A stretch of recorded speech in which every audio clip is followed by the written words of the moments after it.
Didn't I find cameras all over the landlord's house? And I didn't report it.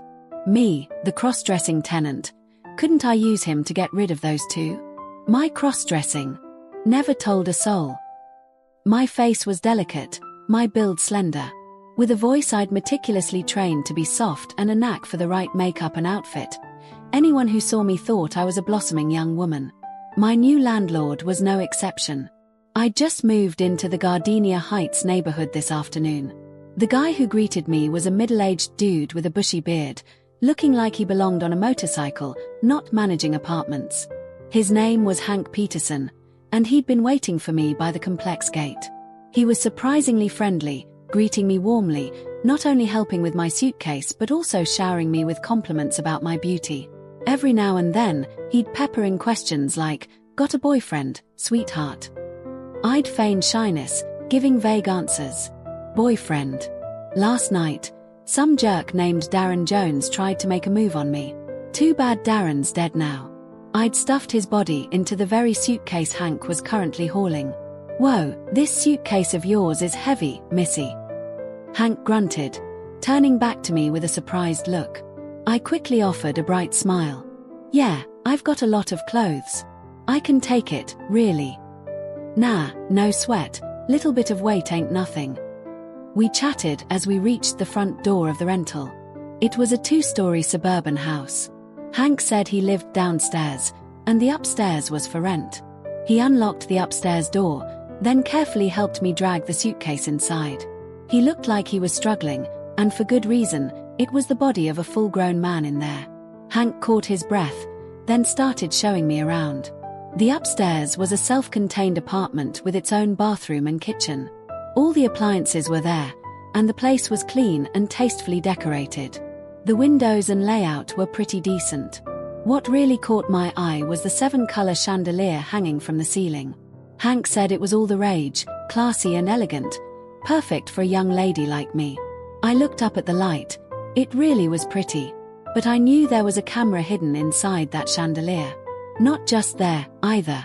The water heater in the kitchen and the electrical outlet next to the sink in the bathroom also had cameras. I knew the secrets of this place better than the landlord himself. Since I was upstairs, Hank specifically warned me to remember to close the windows and doors every day. He said stray cats and rats often snuck in through open windows in this area. I nodded, pretending to agree, and also told him I was generally happy with the new place. My only regret was that the fridge seemed a bit old. I suggested he replace it. While I claimed it was because the fridge was old, the truth was it was too small. After all, I was planning to store something in there. After seeing Hank off, I started tidying up the apartment's bathroom. Even though I didn't plan on staying long, I still had to play the part of a normal tenant. Because at this very moment, the landlord could be secretly watching my every move through the hidden cameras. By the time I finished cleaning, it was already dark. The fridge was too small, and a new one hadn't arrived yet. So, the only option was to dispose of the body. Anyone who's killed knows a dark, windy night is the best time for body disposal. Around 10 p.m., I dragged the suitcase to the door, then drove to a small patch of woods near the hills. I picked a secluded spot, dug a hole, and buried the suitcase. I was sweating profusely from the effort. While I was resting, I wasn't sure if it was my imagination, but for a fleeting moment, I thought I saw a faint white figure flickering behind a distant tree. The white figure swayed in the dark, and goosebumps instantly prickled my skin. But when I looked closely again, there was nothing there, just a deathly silence. I quickly finished up and headed back the way I came. By the time I got back to the apartment, it was almost midnight. Today had been utterly exhausting. Moving in the afternoon, cleaning in the morning, body disposal at night. Not a moment's rest. I just wanted to take a shower and get some decent sleep. In the bathroom, I casually picked up a bottle of body wash and placed it on the sink. I deliberately positioned it to block the electrical outlet on the wall, where I knew a camera was hidden. After showering, I changed into my pajamas and scrolled through my phone for a bit. Not long after, I drifted off to sleep. I don't know how long I slept, but in a hazy half-sleep, I was woken by a whisper near my bed. It felt like someone was watching me. My whole body trembled, and I immediately sat up in bed. I flicked on the light, and to my surprise, a black cat leaped off the bed. Was what was watching me a hanging ghost? I heard the sound again. And this time, the sound seemed to come from the cat's mouth. The black cat sat in the corner of the room, seemingly holding something in its mouth, looking at me with frightened eyes. Perhaps my sudden awakening startled it. It looked around for a moment, then wagged its tail, dropped the object on the floor, and began licking it repeatedly. It showed no intention of running away, seemingly unafraid of me. I slowly approached, picked up the object, and cradled the cat in my arms. The object was about the size of my pinky finger, blood red all over, and sticky to the touch. I brought it to my nose and smelled a strong, metallic scent of blood. Looking closely, I realized it was a voice recorder. The cat must have accidentally bitten the playback button, which is why I heard the sound. On the recorder was the trembling voice of a woman. There was also a knotted string at the end of the recorder, made into a collar around the cat's neck. I glanced around the room and suddenly remembered I'd forgotten to close the window when I went to sleep. It seemed the landlord's warning earlier wasn't baseless. This cat probably did sneak in through the window. The hanging ghost. It's standing outside the door.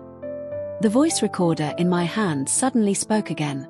Still the trembling voice of a woman. I had just pressed the pause button when a soft knock sounded at the door.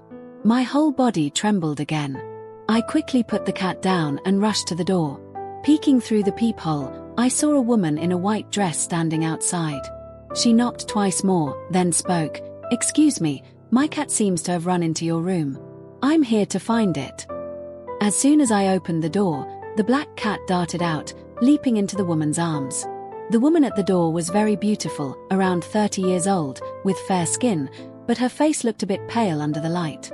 As she stroked the cat in her arms, she kept apologizing to me. "I'm so sorry, this cat often runs around, bothering you so late." Her voice was incredibly gentle and soft, very pleasant to hear. I smiled and shook my head. "It's fine, I love cats too. But I feel like I've seen you before." Hearing this, she also smiled and replied, "I found this cat in a ditch nearby a long time ago. I felt sorry for it, so I kept it." I was about to say something when I heard her continue, "You just moved in this afternoon, right? Let's help each other out from now on." In that short conversation, she told me she lived downstairs and her name was Sarah Miller, Hank Peterson's wife. To be precise, I should call her the landlady. Looking at the elegant woman in front of me, then thinking of the landlord with his bushy beard and somewhat coarse appearance, I couldn't help but sigh. Such a beautiful flower, planted in the wrong garden. She said goodbye and went back downstairs with her cat. I also went back into my room and lay down on the bed, pretending to scroll through my phone, but actually opening the surveillance app. Soon, images from the camera appeared. It was the woman in the white dress with the cat. In the surveillance feed, she was the landlady standing outside my room.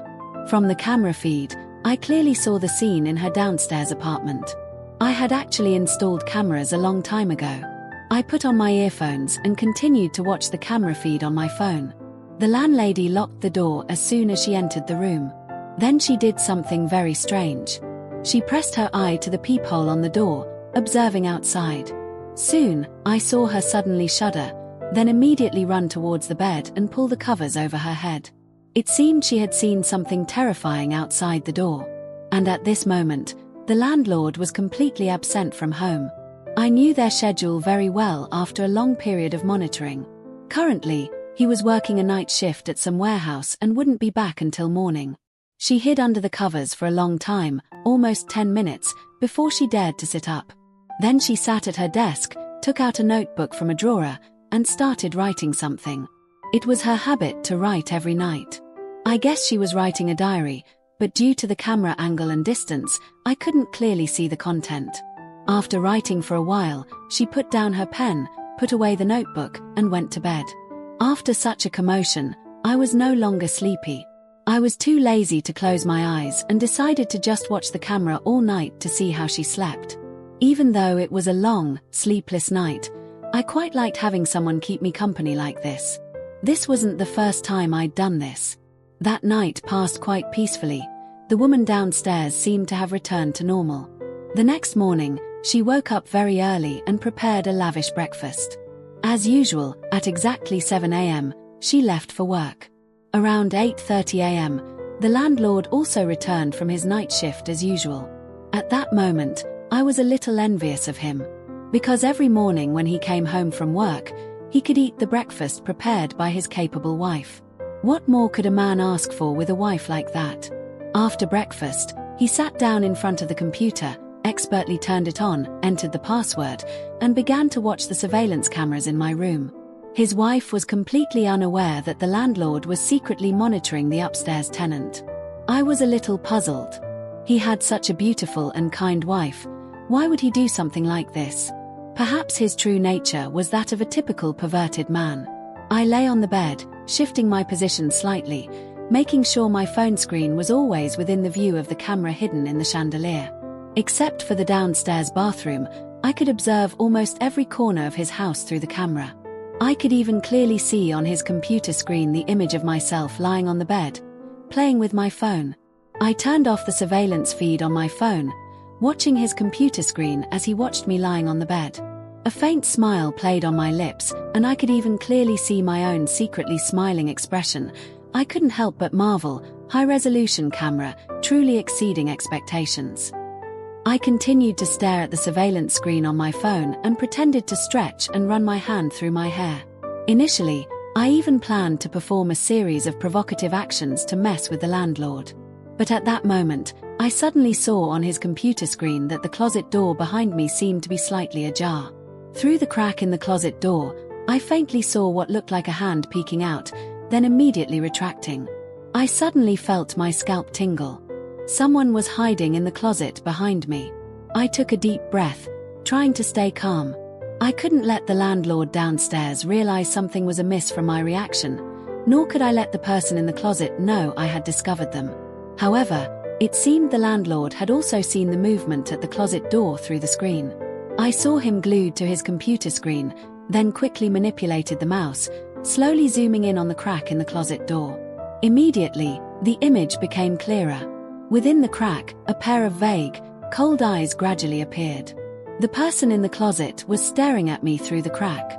The landlord started reviewing the old footage. I also quickly recalled that yesterday morning when I cleaned the room, there was no one in the closet. So, that person must have snuck in while I was out disposing of the body last night. Before long, from the old footage, I confirmed my hypothesis. Yesterday, around 10:30 p.m., I left the house with the suitcase and didn't return until exactly 12 a.m. About 10 minutes before I returned, someone dressed in black, wearing a baseball cap and a mask, quietly opened my room door. According to the video, he didn't pick the lock. There was a high probability he had a key to the room, because when I returned, the lock was still intact. Once inside the room, he started rummaging everywhere, looking for something, like a thief. I never expected to encounter a thief on my first night in the new house. What terrible luck, and even worse luck for the thief. Since I had only left recently and all the windows in the room had burglar bars installed, he had no escape route through the windows. When he heard me unlock the door, he panicked and immediately hid in the closet. Watching that video, I couldn't help but chuckle softly. Do thieves still have such professionalism these days? He should have scouted the place beforehand, at least prepared an escape route. The landlord downstairs was still reviewing the surveillance camera, while I, watching the screen, noticed a rather unusual detail. The first thing I did after disposing of the body and returning last night was to take a shower. He immediately switched the camera view to the bathroom. Unfortunately, the camera hidden in the electrical outlet in the bathroom had been deliberately covered by my bottle of body wash. On his computer screen, there was only a black void. He sighed helplessly and had to switch the view back to the bedroom. It was at that moment that the person dressed in black hiding in the closet opened the closet door and stepped out. He intended to sneak away quietly while I was showering, but just as he reached the door and was about to open it, he suddenly froze, pressing his ear to the door as if listening for something outside. Then he peeked through the peephole on the door and suddenly trembled all over, taking several steps back. That scene inadvertently reminded me of last night when the landlady returned. It seemed she was also startled by something outside the door to the point of being stunned. From the camera footage, it was clear that the person in black was terrified. He looked extremely panicked. He seemed to have completely given up on the idea of escaping and returned to hide in the closet.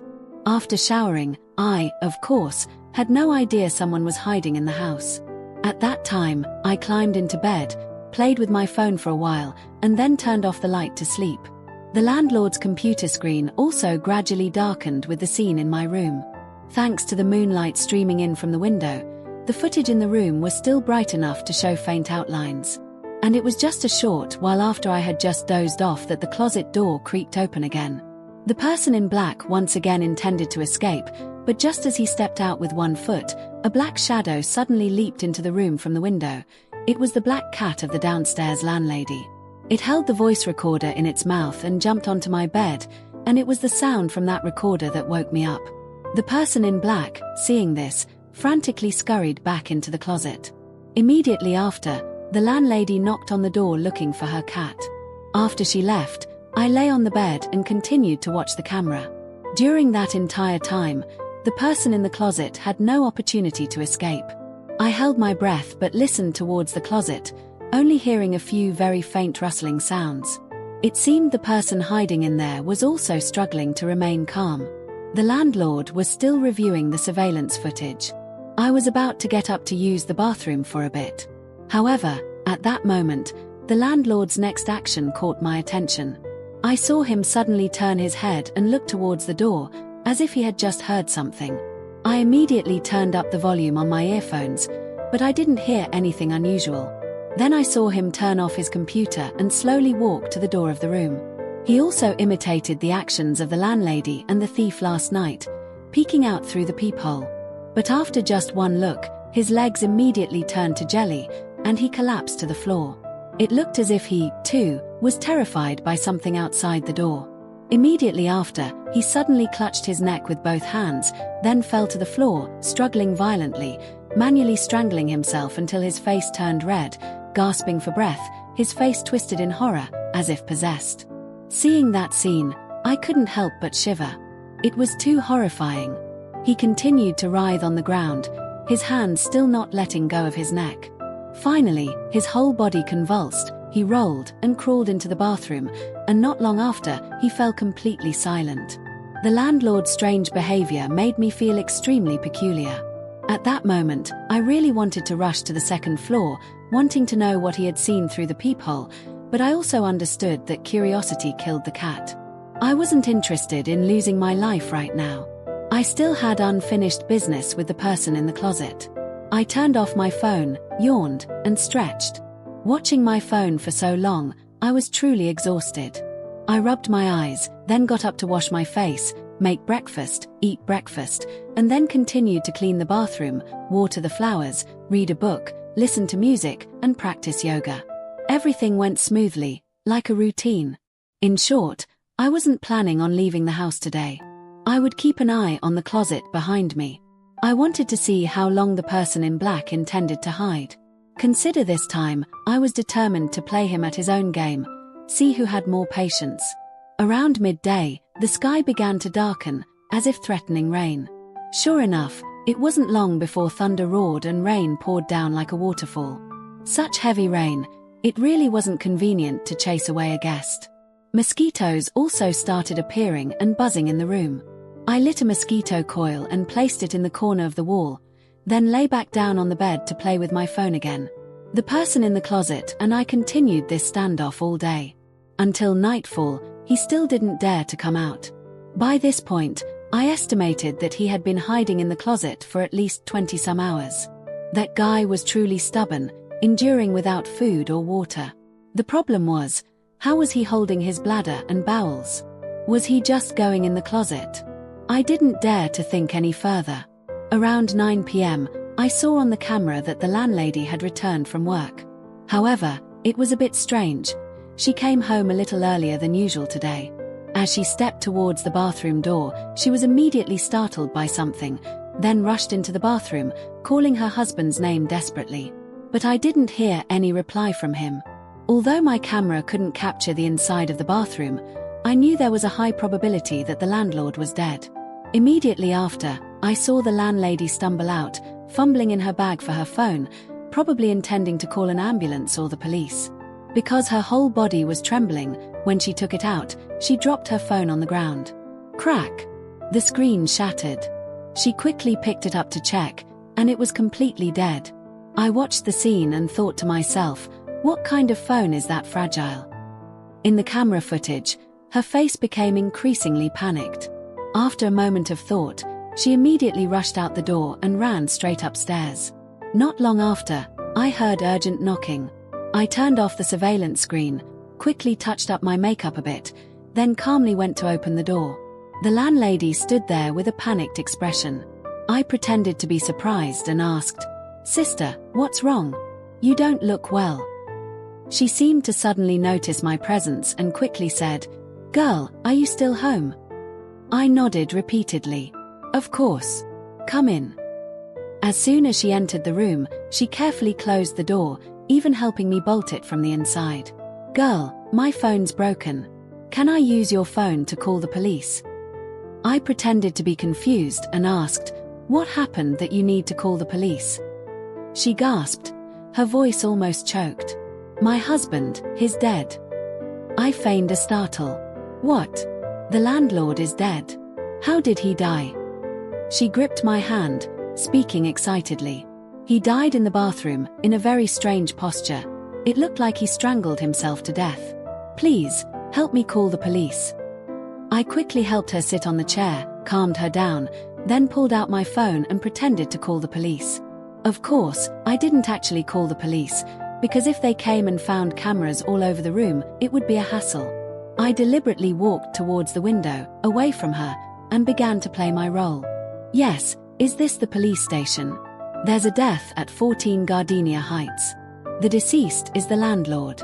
His wife is with me now, her phone is broken, so she asked me to report it." "Yes, all right, please come quickly." I pretended to hang up and then told her, "The rain is too heavy, the roads are severely flooded. Traffic around here is almost paralyzed. The police probably won't be here for a while." Hearing this, she cried even more tragically, just nodding in despair. Then she uttered a cryptic sentence, "Even if the police come, I'm afraid it won't help." I frowned and asked again, "What do you mean by that?" She cried and said, "The one who killed my husband isn't human at all. My husband was probably possessed by a demon." Possessed by a demon. Lately, I've always felt like someone was watching me. And that thing watching me might be the hanging ghost. Her words sounded very familiar, exactly like the recording I heard from the voice recorder last night. I quickly asked further, "What do you mean by hanging ghost?" She replied that it was the corpse of a hanged woman. She said that whenever she looked through the peephole in the door, she would see the woman's body floating outside the door. After hearing her words, I fell into contemplation. Both the landlord and the person in black in the closet had been terrified by something outside the door. Could it be that what they saw through the peephole was the hanging ghost she was talking about? This was getting stranger and stranger. You're listening to The Imposter on the YouTube channel Crimson Shadow Files. The rain outside the window grew heavier and heavier. As soon as I closed the window, a clap of thunder roared. The landlady was so scared she threw herself into my arms.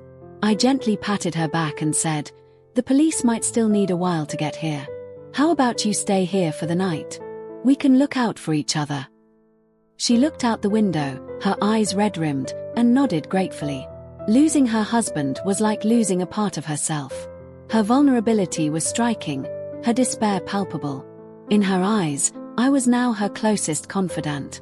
With my reassurances, her frayed nerves began to settle.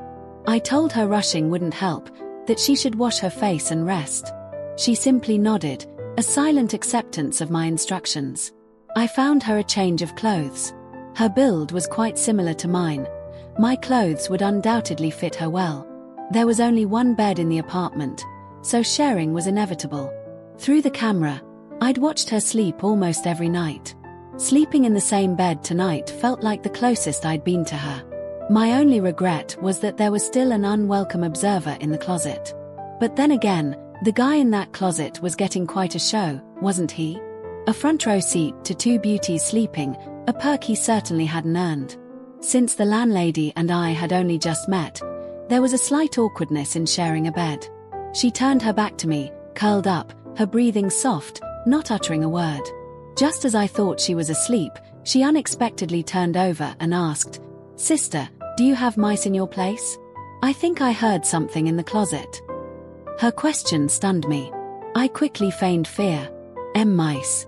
Oh, I'm terrified of mice. What should I do? She immediately hugged me tightly. "Don't be scared, I'm here. It's just a shame my cat ran off. If only he were here." Neither of us said anything more. The room became eerily silent. She held me like that for a long time, then suddenly whispered in my ear, "Sister, if you take my advice, you should move out of here soon." "Why move out? I just moved in yesterday." She sighed and lowered her voice. "I'm going to tell you a secret about this house, but you absolutely cannot tell anyone else." I nodded vigorously, but in my heart, I thought, not telling anyone else is easy, but there are 2 sets of ears in that closet listening to every word. She lowered her voice further. "This house is haunted. There's something dark here." "What? Haunted?" "Yes, a woman once hanged herself in this room." She pointed a finger at the 7-colored chandelier on the ceiling. She hanged herself from that very chandelier. Hearing this, I couldn't help but look up at the chandelier, and an image immediately flashed in my mind. A woman in a white dress hanging from the light, swaying back and forth. My whole body shuddered. This reaction was purely instinctive. "Don't be afraid, this happened over half a month ago." She hugged me tighter. That hanged girl was the previous tenant.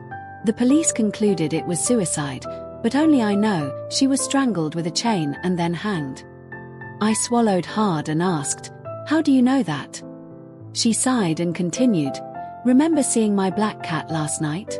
Actually, that cat belonged to the girl who died in this room. After she died, I found the cat in a ditch near the house. It had a collar around its neck. At first, I thought it was just decoration, but a few days ago, I discovered there was a voice recorder inside, which contained evidence that the girl was murdered. She died unjustly, so her spirit cannot leave this place. I think what you saw through the peephole was her ghost."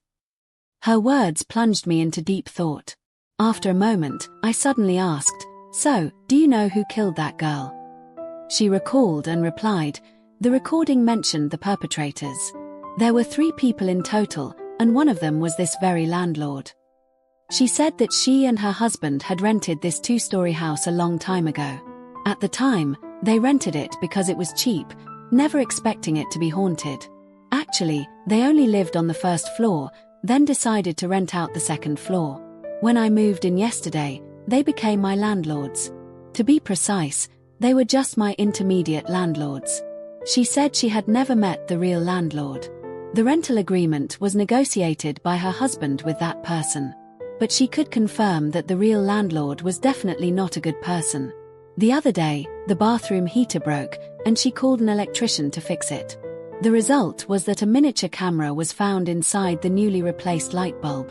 She suspected that the landlord installed that camera. And there was certainly not just that one in this house. Her words silenced me because she was absolutely right. That camera was indeed installed by the landlord. And there wasn't just one. Because I was the true owner of this house. The one who bought it. Previously, I used to be a tenant in the room where the hanged girl once lived. And among the 3 murderers who killed her, I was one of them. The electrician who helped replace the heater that day was Leo Smith, the man I killed and buried in the woods last night. Leo Smith discovered I had installed cameras, so I had to silence him. The landlady said she planned to hand over the voice recorder and the camera to the police when they arrived. Too bad the police would never arrive, and she wouldn't live long enough for that anyway. The girl still held me tightly in her arms. Suddenly, she whispered in my ear, "It's here." Her whole body trembled. I immediately asked, "What's here?" "The hanging ghost. It's here." "Where is it?" "Right outside the door. Can you feel it?" As soon as she finished speaking, she immediately ducked under the covers, completely covering her head. I hugged her back and comforted her. "Don't be scared, let me check the door." I was such a bad omen, Even ghosts had to avoid me. I went to the door and looked through the peephole. Nothing. Just then, my phone suddenly received a text message. The content of the message sent chills down my spine. It's stifling in the suitcase, and it's cold in the woods. Why are you so cruel to bury me underground? The sender was Leo Smith, the man I had killed and buried in the woods last night. Could he still be alive? Did you see the hanging ghost? The girl on the bed suddenly poked her head out from under the covers and asked me. I quickly shook my head. No, you must be a bit out of sorts. There are sedatives in the kitchen, I'll get them for you. I gave her the medicine, and after she took it, I told her I was going to the bathroom. I locked the door tightly and quickly texted Leo Smith back. Who are you? Very quickly, the other side replied, I'm Leo Smith, of course. Right. I continued to ask, you're not dead. The other side replied, even if I become a ghost, I won't let you off. You cross-dressed and harmed me so terribly because I was stupid enough not to be able to tell the difference between a real man and a cross-dressing one. A moment later, another message arrived. The voice recorder has evidence of you killing someone. Don't even dream of escaping. Does your conscience bother you? I angrily texted back. Stop talking nonsense. I don't believe you're Leo Smith. Who are you really? I'm standing outside your door. Open it and see. As soon as I finished reading, very soft knocks sounded at the door. I quickly rushed out of the bathroom and went to the door to look through the peephole. The sight I saw made my scalp tingle. Right outside in the hallway, a corpse was floating in midair, its neck tilted, its feet not touching the ground, swaying gently in front of my door.